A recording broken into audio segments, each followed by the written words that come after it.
నమస్కారం వార్తలకు స్వాగతం. ముందుగా ముఖ్యాంశాలు.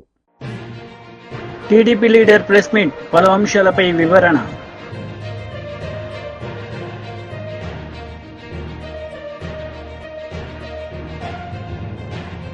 BJP MLA Ramana Reddy press meet, పలు అంశాలపై వివరణ. వైసీపీ లీడర్ మీడియా సమావేశం నిర్వహించారు. ఈ సందర్భంగా పలు అంశాలపై ఆయన మాట్లాడారు. అంతా గొప్పగా పనిచేసిన సందర్భం. మరి ఈ చంద్రబాబు నాయుడు గారు వచ్చిన తర్వాత వాలంటీర్లకి 10,000 రూపాయలు మరి వాళ్ళకి స్టైఫండ్ కానీ లేకపోతే ఇస్తానని చెప్పి మరి వాళ్ళని ఏ రకంగా తీసేసిన సందర్భాలు, వాలంటీర్ సిస్టమ్నే మొత్తం నిర్మూలన చేసిన సందర్భం. రాష్ట్ర వ్యాప్తంగా 4 లక్షల మంది పిల్లలు వాలంటీర్ పిల్లల్ని తీసేసిన సందర్భం. మరి ఇది ఎక్కడికి వెళ్ళిపోతా ఉన్నాము? మరి ఇదే చంద్రబాబు నాయుడు గారు నిరుద్యోగ భృతి 3,000 ఇస్తా అన్నాడు.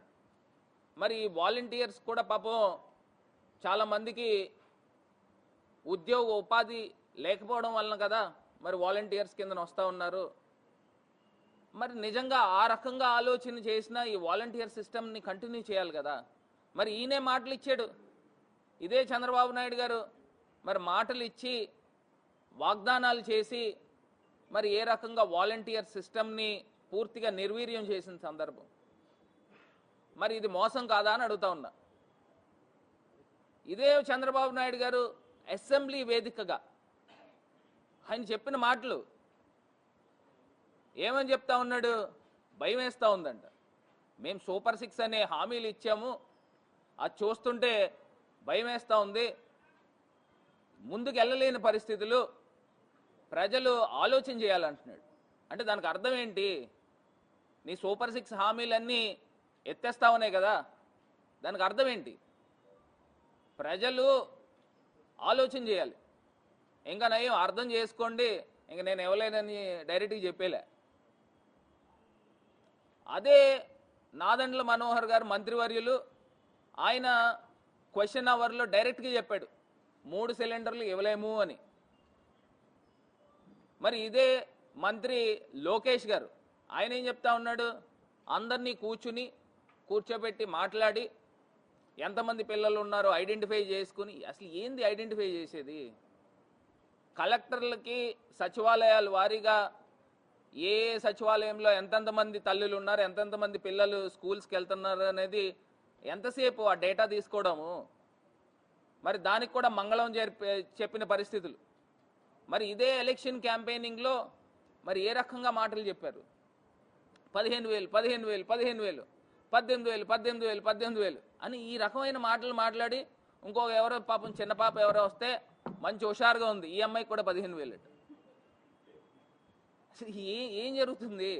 అసలు మీకన్నా అసలు డ్రామాలు ఆడేవాళ్ళు నయం. అంత గొప్పగా ప్రజల్ని వంచి డ్రామాలు ఆడారు. మేము అప్పటికి బేసిక్గా చెప్తాను ఉన్నాం, మరి ప్రజలు ఏ రకంగా ఆలోచన చేసి చంద్రబాబు నాయుడు గారు మాయలో పడ్డారో అర్థం కావటంలే. మరి రైతు భరోసాకి మంగళం పలికారా? అమ్మఒడి మొత్తం అందరి పిల్లలకి ఇచ్చేస్తా ఉన్నారు, మరి దానికి స్వస్తి చెప్పారు. మరి అదే రకంగా 1,500 రూపాయలు 18 సంవత్సరాలు దాటిన ప్రతి మహిళకి డబ్బులు ఇస్తూ ఉన్నారు. నెల 1,500. ఎక్కడికి వెళ్ళిపోయినాయి ఆ డబ్బు? ఎప్పుడు ఇస్తారు? దానికంటే ఒక నిర్దిష్టంగా చెప్పాలి కదా. మాకు ఇప్పుడు మేము సంపద సృష్టించిన తర్వాత 5 సంవత్సరాలు పోయేకి ఇస్తామని చెప్పాలా? లేకపోతే ఏదో ఒకటి చెప్పాలి కదా. ఎప్పుడు చెప్తారు? ఎప్పుడు ఇస్తారు? మరి రాష్ట్ర వ్యాప్తంగా ఉన్న మహిళలందరూ కూడా ఎదురు చూస్తూ ఉన్నారు. ఇది కాకుండా రైతు భరోసా 20,000 ఇస్తానని చెప్పారు. ఏది 20,000 ఎక్కడుంది? ఈ పాటికి జగనన్న ఉంటే. టీడీపీ లీడర్ మీడియా సమావేశం నిర్వహించారు. ఈ సందర్భంగా పలు అంశాలపై ఆయన మాట్లాడారు. 45 crores ఖర్చు పెట్టి ఈ బిల్డింగ్ కట్టారు. అదేవిధంగా ఇక్కడ ముందుంటే ఈ ముందున్న బిల్డింగ్ కూడా ఇప్పుడు చూస్తే దీనంతా కూడా పగలగొట్టి కొత్త బిల్డింగ్ కట్టబోతా ఉన్నారు. నాట్కో నన్నపనేని గారికి వీళ్ళందరికీ కూడా చాలా హృదయపూర్వక కృతజ్ఞతలు. ఇది చూసే వాళ్ళందరికీ మేము ఎందుకు ఇది పెట్టాము ఇక్కడంటే, మిగిలిన వాళ్ళు కూడా సమాజ సేవలోకి రండి, దీంట్లో కరప్షన్ లేకుండా మీరు ఇచ్చే 100 రూపాయలు రూపాయలుగా పేదవాళ్ళకు అందే విధంగా చేసే బాధ్యత ఇక్కడ ఉన్నటువంటి ప్రజాప్రతినిధులు అందరం కూడా తీసుకుంటాం. కాబట్టి మీరు ధైర్యంగా ముందుకు వచ్చి సమాజ సేవలో పాల్గొనాలని కోరుకుంటా ఉన్నాను. అదేవిధంగా సత్యకుమార్ గారికి వారికి ఫుల్ అవగాహన ఉంది రాష్ట్రంలో ఉన్నటువంటి హాస్పిటల్స్ ఏమేం చేయాలనేది. ఈ హాస్పిటల్కి కూడా లాంగ్ టర్మ్ గా అంటే మనం అవసరమైనప్పుడల్లా బిల్డింగ్ కడతా ఉన్నాం, ఇలా కాకుండా ఒక కాంప్రహెన్సివ్ గా అసలు ఈ హాస్పిటల్ 5-10 ఏళ్లలో ఎలా ఉండాలనే విధంగా ఒక కాంప్రహెన్సివ్ ప్లాన్ తీసుకోవటం, పార్కింగ్ కానీ ఎమర్జెన్సీ బ్లాక్ కానీ లేకపోతే ఇంకేమైనా సర్వీసులు కావాలి ఇవన్నీ చూసి చేయమని, అదేవిధంగా ఇంకా కొన్ని మాకు తెలిసిన ఇన్పుట్స్ మేము ఇచ్చాం. సత్యకుమార్ గారు దానికి సానుకూలంగా స్పందించారు. అదేవిధంగా ఇక్కడ జిమ్ఖానా వారు 80 నుంచి 86 కోట్ల రూపాయలతోటి మెటర్నిటీ అండ్ చైల్డ్ పెద్ద బిల్డింగ్ 7 floors కడతా ఉన్నారు. దానికి కూడా ఎక్విప్మెంట్ ఇవన్నీ కావాల్సిన అవసరం ఉంది. కృష్ణబాబు గారిని అడిగా ఎక్విప్మెంట్ అది. ఇవి కాకుండా మిగిలిన CSR యాక్టివిటీస్ కూడా అన్ని టేకప్ చేసి సాధ్యమైనంత తొందరగా పేద ప్రజలకు న్యాయం జరిగే విధంగా చూస్తాం. Thank you. మంత్రి గారు చెప్పండి. మీరు గతంలో చెప్పారు రాష్ట్రంలో భూమి బీర్లు ఉన్నాయి, ప్రభుత్వం మాత్రం చాలా మంది ఆరోగ్యం క్షీణిస్తుంది, వాటన్నిటిని ప్రక్షాళన చేస్తారన్నారు. గత వయసులో కానీ ప్రభుత్వానికి సంబంధించిన బార్లు ఇచ్చారు. వాటన్నిటి ప్రక్షాళన చేసే దిశగా పెట్టే అవకాశం ఉందా ప్రభుత్వ అధికారులు? ఖచ్చితంగా నూతన ఎక్సైజ్ పాలసీ రాష్ట్రంలో రాబోతోంది. అదేవిధంగా శాండ్ పాలసీ ఏ రకంగా రాబోతుంది, నూతన ఎక్సైజ్ పాలసీ కూడా రాబోతోంది. ఇప్పుడు కూడా చూస్తున్నాం, ఇప్పుడు కూడా నేను వస్తూ చూశాను డీ అడిక్షన్ సెంటర్ ఇక్కడ కూడా ఉంది. రాష్ట్రంలో 25 డీ అడిక్షన్ సెంటర్లు ఆరోగ్య శాఖ నడుపుతా ఉంది. ఎందుకని పెద్ద సంఖ్యలో నడపాల్సిన అవసరం వచ్చిందంటే గత 5 సంవత్సరాలు ఆ నాణ్యత లేని మద్యం తాగడం ఒక కారణమైతే, రెండోది విచ్చలవిడిగా రాష్ట్రంలో అందుబాటులో ఉంటున్న గంజాయి. అంటే గత పాలికలు వీటిని నియంత్రించలేని పరిస్థితుల్లో చిన్న పిల్లలు 7 సంవత్సరాల పిల్లల దగ్గర నుంచి చూస్తున్నాం మనం. ఇదే జిల్లాలో ఏం జరిగాయో కూడా మనం పక్కన పల్నాడు జిల్లాలో ఏం జరిగిన సంఘటన రాష్ట్ర వ్యాప్తంగా ఎటువంటి సంచలనం జరిగిందో తెలుసు. దానికి కారణం ఏంటో కూడా మనకు తెలుసు. అయితే అన్నిటి మీద నియంత్రించే ప్రయత్నం చేస్తున్నాం. దానికోసమే గౌరవ ముఖ్యమంత్రి వారు కేబినెట్ సబ్ కమిటీని కూడా వేయడం జరిగింది నార్కోటిక్స్ కంట్రోల్ కోసం. ఆ దిశగా కూడా ప్రయత్నాలు జరుగుతున్నాయి. వెంటనే ఒక IG స్థాయి అధికారిని కూడా నియమించడం జరిగింది. తర్వాత వెంటనే వాటి మీద ఒక ప్రణాళికాబద్ధంగా ముందుకెళ్లి రాష్ట్రంలో నాణ్యత లేని మద్యాన్ని, అదేవిధంగా గాంజాని, నార్కోటిక్స్ కూడా నియంత్రించే ప్రయత్నం ఖచ్చితంగా జరుగుతుంది. ఆంధ్రప్రదేశ్లో ఉన్న గవర్నమెంట్ జనరల్ హాస్పిటల్లో గుంటూరు ఆసుపత్రి ప్రథమ స్థానంలో ఉంది. ఇక్కడ శాంక్షన్డ్ బెడ్లు 1270 ఉంటే ప్రతిరోజు ఇన్పేషెంట్లు 15 నుంచి 1600 దాకా వస్తున్నారు. ఫంక్షనల్ బెడ్లు కూడా దానికి అనుగుణంగా ఉన్నాయి. అయితే ఇక్కడ ప్రత్యేకంగా చెప్పుకోవాల్సిన విషయం ఏంటంటే, నాట్కో ఫార్మా కంపెనీ వారు ఈ ఆసుపత్రిలో క్యాన్సర్ హెల్త్ కేర్ కోసం భవనాన్ని నిర్మించి ఇవ్వడం జరిగింది. ఈ సందర్భంగా వారికి ధన్యవాదాలు తెలియజేస్తూనే, అనేక మంది ఇటువంటి ఉదాత్తమైన ఆలోచనతో ముందుకు రావాల్సి ఉంది. ప్రభుత్వ రంగంలో ఉన్న వైద్యశాలలకి ఆర్థికంగా సహాయ సహకారాలు అందించాల్సి ఉంది. ప్రభుత్వం ఒకవైపు తాను చేస్తున్నవన్నీ చేస్తున్నప్పటికీ కూడా ఫిలాంథ్రపిస్టులుగా ఉంటున్న వారు CSR కింద కానీ ఇతరత్ర సహాయ సహకారాలు అందించాల్సిన అవసరం ఉంది.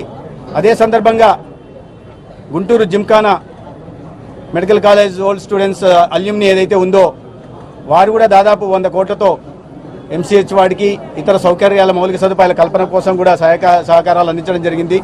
దానికి కూడా ధన్యవాదాలు, అభినందనలు తెలియజేస్తున్నాం. ఇవాళ సిటీ సిమ్యులేటర్తో, బ్రాకీ థెరపీ, అదేవిధంగా లీనియర్ యాక్సిలేటర్తో లెవెల్ 2 ఆసుపత్రిగా ఉన్న గుంటూరు క్యాన్సర్ హెల్త్ కేర్లో లెవెల్ 1కి వెళ్ళడానికి అవసరమైన PET CT స్కాన్ కూడా త్వరలో ఈ ప్రజాప్రభుత్వం. బీజేపీ లీడర్ మీడియా సమావేశం నిర్వహించారు. ఈ సందర్భంగా పలు అంశాలపై ఆయన మాట్లాడారు. కూడా ఎగిరెగిరి పడితే ఎక్కడ పోయి నిలబడ్డారు.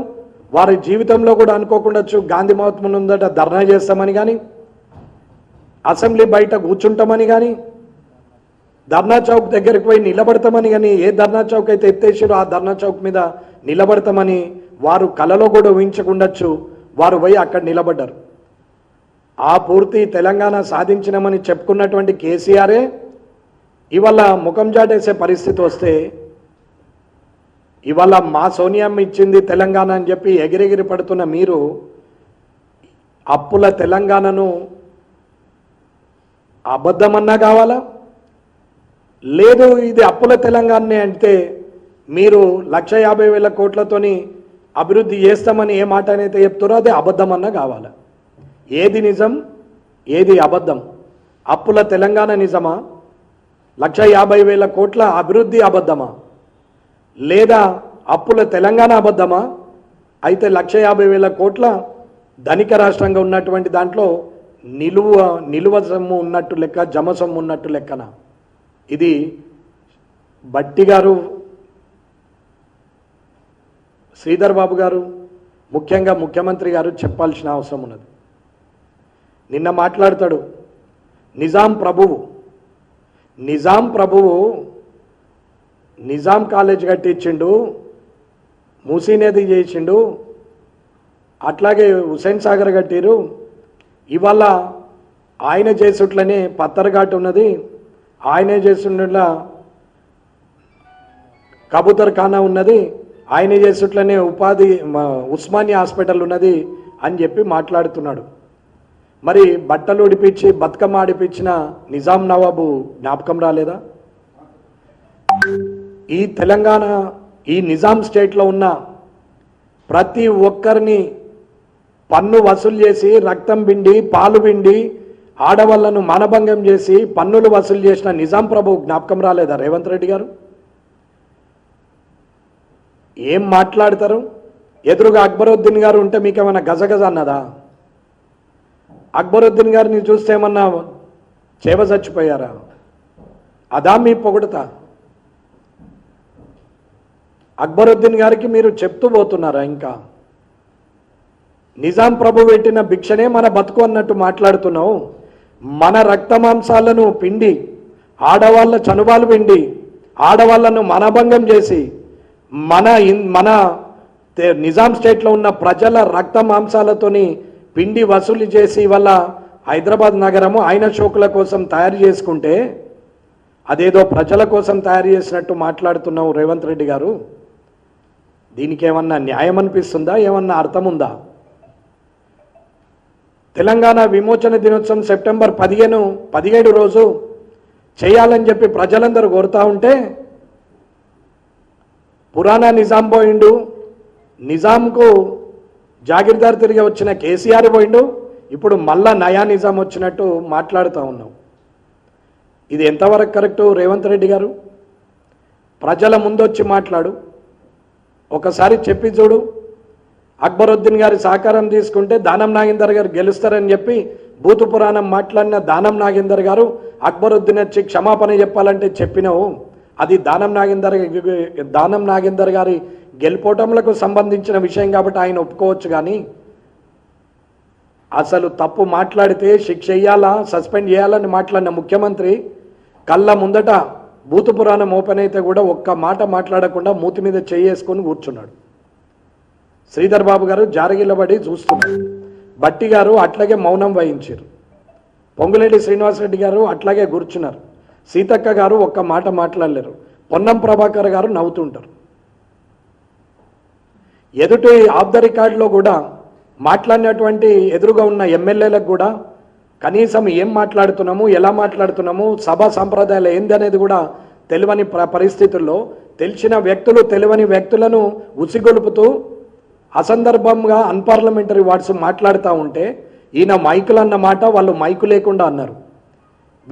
వాళ్ళను తీసి సస్పెండ్ చేసి టర్మినేట్ చేస్తే ఎలక్షన్ లేకుండా 5 సంవత్సరాల దాకా మొత్తానికే ఎలక్షన్లో పోటీ చేయకుండా చేస్తే బుద్ధి వస్తుంది. అప్పుడు నోరుంది కదా, ఒళ్ళుంది కదా, ధనబలం ఉంది కదా, అధికార బలం ఉంది కదా, నేనేదో రాజును అనుకుంటున్నారు రాజ్యానికి గెలిచిన నియోజకవర్గానికి. కానీ మేము సేవకులం, పనోళ్ళము, ప్రజల పక్షాన మాట్లాడాలనే ఆలోచనే లేదు.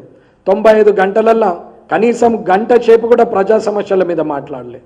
ఎంతసేపు భూతు పురాణము, 70 గంటలు భూతు పురాణము. బీఆర్ఎస్ లీడర్ మీడియా సమావేశం నిర్వహించారు. ఈ సందర్భంగా పలు అంశాలపై ఆయన మాట్లాడారు.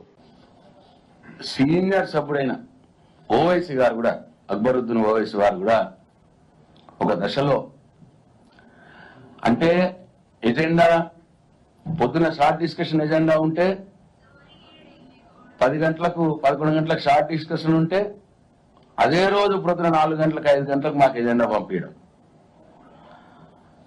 అంటే అవకాశం లేకుండా మేము ప్రిపేర్ కావద్దు, ఆ సబ్జెక్ట్ మీద మాట్లాడద్దు, ఎజెండాని ఏ రోజు కూడా ఒక రోజు మొదలు 24 అవర్స్ మొదలు వాళ్ళు ఇవ్వలే, ఏ రోజు కూడా. అయితే అర్ధరాత్రి లేకపోతే అదే రోజు మార్నింగ్, ఎర్లీ మార్నింగ్. ఇట్లా ఈ ఎజెండా పంపడం విషయంలో కావచ్చు, సభ్యుల తిట్లదండకం కావచ్చు, ముఖ్యమంత్రి గారి అవభావాలు కావచ్చు, ఆయన తిట్లదండకం కావచ్చు, ధర్మిలా మొత్తం వ్యవహారం అంతా చూసి, అసెంబ్లీ వ్యవహారం అంతా చూసి, మరి ఇవాళ ఆయన ఎంఐఎం కాంగ్రెస్ పార్టీ మిత్రపక్షం అని చెప్పుకుంటున్నాడు. ఆయన ఏమన్నా అన్నాడు, ఆయన మిత్రపక్ష సభ్యుడైనటువంటి ఎంఐఎం సభ్యుడు, సీనియర్ సభ్యుడు అక్బరుద్దీన్ ఓవైసీ గారు కూడా పాపమైన బాధతో, అంటే ఈ వ్యవహారాన్ని అంతా చూసి 25 సంవత్సరాలుగా నేను సభలో ఉన్నాను, ఇంత అధ్వాన్నంగా సభ నిర్వహించడం నేను ఎప్పుడు చూడలేదు అని ఆయన ఆన్ రికార్డ్ మాట్లాడినాడు అక్బరుద్దీన్ ఓవైసీ గారు. అంటే ఇవాళ అసెంబ్లీ నడిచిన తీరుకు ఆయన వ్యాఖ్యలు, ఆయన అసెంబ్లీలో ఆయన చేసిన వ్యాఖ్యలే దీనికి అడ్డం పడతాయి, నిదర్శనం అని చెప్పి నేను భావిస్తా ఉన్నాం. రేవంత్ రెడ్డి గారు జనరల్ గా ముఖ్యమంత్రి గారు అంటే ఏంటి, సభకు సభానాయకుడిగా పరిగణించాలి.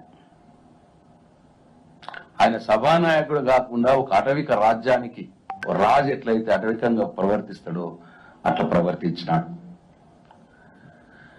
ఎప్పుడైతే స్పీకర్ గారి దయతో ప్రతిపక్షంకు ఎప్పుడైనా డిస్కస్ చేయడానికి అవకాశం దొరికినప్పుడు, మైక్ దొరికినప్పుడు మా సభ్యులు కేటీఆర్ గారు కావచ్చు, హరీష్ రావు గారు కావచ్చు, పల్లా రాజేశ్వర రెడ్డి గారు కావచ్చు, జగదీశ్వర్ రెడ్డి గారు కావచ్చు, సబితా ఇంద్రారెడ్డి గారు కావచ్చు, వివేక్ గారు కావచ్చు, అట్లనే అనిల్ జాదవ్ గారు కావచ్చు, ఇట్లా ఎప్పుడైతే వాళ్ళు మంచిగా మాట్లాడుతున్నారో, సబ్జెక్ట్ మీద మంచిగా మాట్లాడి ప్రతిపక్షాలు పైచేయి అవుతున్నదో, ఆ సందర్భంలో ముఖ్యమంత్రి రేవంత్ రెడ్డి గారు ఒక అటవిక రాజుగా రూపాంతరం చెంది సభలోకి వచ్చేసి ఇష్టమైన తప్పుడు పత్రాలు తీసుకొచ్చేసి అవి చదివి మమ్మల్ని తిట్టి సభని తప్పుదారి పట్టించే కార్యక్రమం చేసినాడు. మా ఏ చర్చ కూడా ముగించలే మేము. అన్ని చర్చల్ని కూడా మధ్యలోనే సీఎం గారు రావాలి, ఏదో తప్పుడు పత్రాలు చూపెట్టాలి, చదవాలి, ఏదేదో పొలిటికల్ గా మాట్లాడాలి, సభను పక్కుదవ పట్టించాలి, మా చర్చను మొత్తం ముగింపజేయాలి. ఆ రకంగా వ్యవహారం చేసినాడు. టోటల్ గా ఈ సభ మొత్తం జరిగింది గత ప్రభుత్వం మీద ఏడుపు, కేసీఆర్ గారిని తిట్టుడు, మేము ఎవరైనా ప్రజా సమస్యలు లేవైతే మమ్మల్ని బెదిరించుడు, మొత్తం ఆ కౌరవ సామ్రాజ్యం తిరిగా ఆ కౌరవులందరినీ మా మీద ఉసిగొల్పి మమ్మల్ని తిప్పించుడు, ఇది తప్ప వాళ్ళు చేసిందేమి లేదు.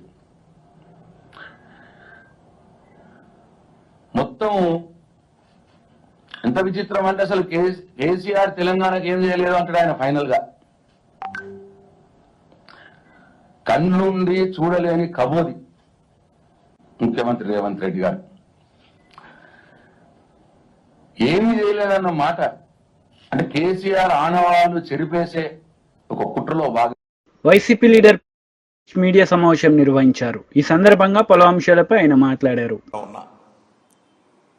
మా పెన్షనర్స్ అంతా అడుగుతూ ఉన్నారు, ఏంటంటే మనకి ఈ అయ్యారు ఇస్తానన్నాడు కదా ఆయన వచ్చిన వెంటనే, మరి ఆ ప్రభుత్వం అప్పుడు ఇచ్చింది కదా ఇప్పుడు ఇవ్వట్లేదు అని చెప్పేసి కూడా అడుగుతా ఉన్నారు. దాన్ని తక్షణమే మరి ఆ యొక్క మధ్యంతర భృతిని ఉద్యోగస్తులకి, పెన్షనర్స్కి మరి ఇవ్వాలి అని చెప్పేసి కూడా నేను ఈ సందర్భంగా మరి ముఖ్యమంత్రి గారిని కూడా కోరుతున్నా. మరి అదేవిధంగా మరి ఈ యొక్క ఐఆర్తో పాటు రాష్ట్రంలో పనిచేస్తున్నటువంటి ఉద్యోగస్తులైతేనేంటి, పెన్షనర్స్కి రావాల్సినటువంటి బకాయిలు చాలా ఉన్నాయి. మరి అవి మేము ప్రభుత్వం వచ్చిన తర్వాతనే అవన్నీ కూడా మీకు ఇమీడియట్గా మేము ఇస్తాము అని చెప్పేసి కూడా చెప్పడం జరిగింది. దాంట్లో మెయిన్గా ఉద్యోగస్తులకు రావాల్సినటువంటి జీపీఎఫ్ అయితేనేంటి, ఏపీజీఎల్ అయితేనేంటి, ఎన్కాష్మెంట్ ఆఫ్ అర్న్డ్ లీవ్ అయితేనేంటి, పిఆర్సీ లాస్ట్ పిఆర్సీ అరియర్స్ అయితేనేంటి, మెడికల్ రియంబర్స్మెంట్ అయితేనేంటి, ఇవన్నీ కూడా ఉద్యోగస్తులకు రావాలి. రిటైర్ అయినటువంటి పెన్షనర్స్ కూడా మరి పెన్షనరీ బెనిఫిట్స్ కూడా మరి వాళ్ళకి రావాల్సినటువంటి అవసరం ఉంది. ఇవన్నీ కూడా మా ప్రభుత్వం వస్తే ఇస్తాము, ఇమీడియట్గా ఇస్తామని చెప్పారు. అవి కూడా ఇంతవరకు ఉద్యోగస్తులు ఎదురు చూస్తూ ఉన్నారు. అవి కూడా ఇమీడియట్గా ఇవ్వాలి అని చెప్పేసి కూడా నేను ఈ సందర్భంగా కోరుతూ ఉన్నాను. ఇవన్నీ కూడా మేనిఫెస్టోలో చెప్పారు. మేనిఫెస్టోలో చెప్పారు కాబట్టి ఉద్యోగస్తులు అయితేనేంటి, పెన్షనర్స్ కూడా ఎదురు చూపులు చూస్తూ ఉన్నారు అని చెప్పేసి కూడా నేను ఈ సందర్భంగా తెలియజేస్తా ఉన్నా. అదేవిధంగా మరి ఈ వాలంటీర్ వ్యవస్థ, మేము వస్తే వాలంటీర్స్కి 5,000 నుంచి 10,000కు చేస్తాం అని చెప్పి ప్రకటించడం, మరి ఈనాడు ఆ యొక్క వాలంటరీ వ్యవస్థ అనేది ఒక అగమ్య గోచరంగా ఉన్నది అని చెప్పేసి కూడా నేను ఈ సందర్భంగా తెలియజేస్తా ఉన్నా. మరి దాదాపుగా వాళ్ళు 2,50,000 మంది దాకా ఉన్నటువంటి వాళ్ళు మరి రోడ్డున పడేటువంటి పరిస్థితి ఏర్పడుతూ ఉంది. వాళ్ళకు జీతాలు పెంచకపోగా ఉన్నటువంటి 5,000 కూడా ఇంతవరకు ఈ జూలై మాసం కానీ, అంటే జూన్ మాసానికి ఇచ్చేటువంటి ఆ శాలరీ ఏదైతే ఉందో జూలై 1వ తారీఖున కానీ ఆగస్టు 1వ తారీఖున కానీ 2 నెలలు కూడా వాళ్ళకి పే చేయలేదు. అంటే ఆ వ్యవస్థ ఉన్నదా లేదా అనేది కూడా ఒక అపనమ్మకంగా ఉంది, అసలు కన్ఫ్యూజన్గా ఉంది. కొంతమంది ఏమో కొనసాగుతుందని చెప్తారు, కొంతమంది ఏమో లేదని చెప్తారు. ఆ ఎక్స్టెన్షన్ కూడా వాళ్ళకి 1 year ఎక్స్టెన్షన్ ఇస్తారు జనరలీ. ఆ ఎక్స్టెన్షన్ కూడా జూలై మాసాంతానికి అయిపోయింది. అంటే జూలై 1వ తారీఖు, ఆగస్టు 1వ తారీఖు నుంచి దాన్ని రెన్యువల్ చేయాల్సినటువంటి అవసరం కూడా మరి ఆ ప్రభుత్వం మీద ఉన్నది అని చెప్పేసి కూడా నేను ఈ సందర్భంగా తెలియజేస్తా ఉన్నాను. అదేవిధంగా మరి ఈ మేనిఫెస్టోలో చెప్పినటువంటి విధంగా దాదాపు రాష్ట్రంలో ఉన్నటువంటి 3,80,000 మంది పెన్షనర్స్ ఉన్నారు. వాళ్ళందరికీ ఒక పెన్షనర్స్ కోసం ఒక కార్పొరేషన్ను మేము వచ్చిన తర్వాత ఏర్పాటు చేస్తామని చెప్పేసి మేనిఫెస్టోలో చెప్పారు. మరి దానికి కూడా మరి శ్రీకారం చుట్టి రిటైర్ అయినటువంటి ఉద్యోగస్తులకి వాళ్ళకున్నటువంటి ఇబ్బందులు ఏవైనా కూడా త్వరితగతిన సాల్వ్ చేసుకునేదానికి అవసరం ఉండేటువంటి ఆ యొక్క కార్పొరేషన్ కూడా మీరు చెప్పినటువంటి విధంగా దాన్ని మరి నెలకొల్పాలి అని చెప్పేసి కూడా నేను ఈ సందర్భంగా కోరుకుంటూ ఉన్నాను.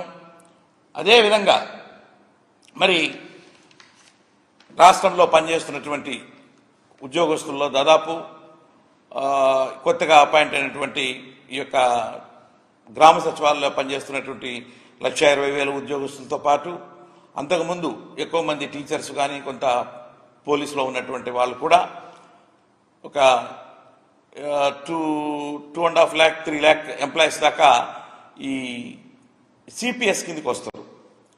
వాళ్ళంతా కూడా ఇంతకు ముందు ఉన్నటువంటి ప్రభుత్వంలో కూడా దీని మీద డిస్కషన్స్ జరిగాయి. మరి సిపిఎస్ని రద్దు చేయమని చెప్పి ఆ ఉద్యోగ వర్గాలన్నీ కూడా అడుగుతూ ఉన్నాయి, ఉద్యోగ సంఘాలు కూడా అడిగాయి.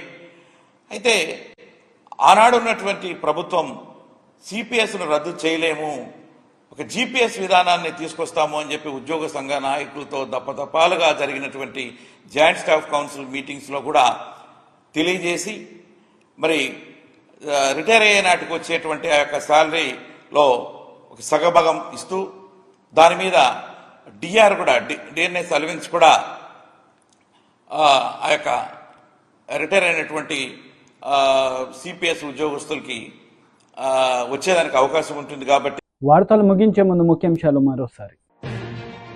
టీడీపీ లీడర్ ప్రెస్ మీట్, పలు అంశాలపై వివరణ.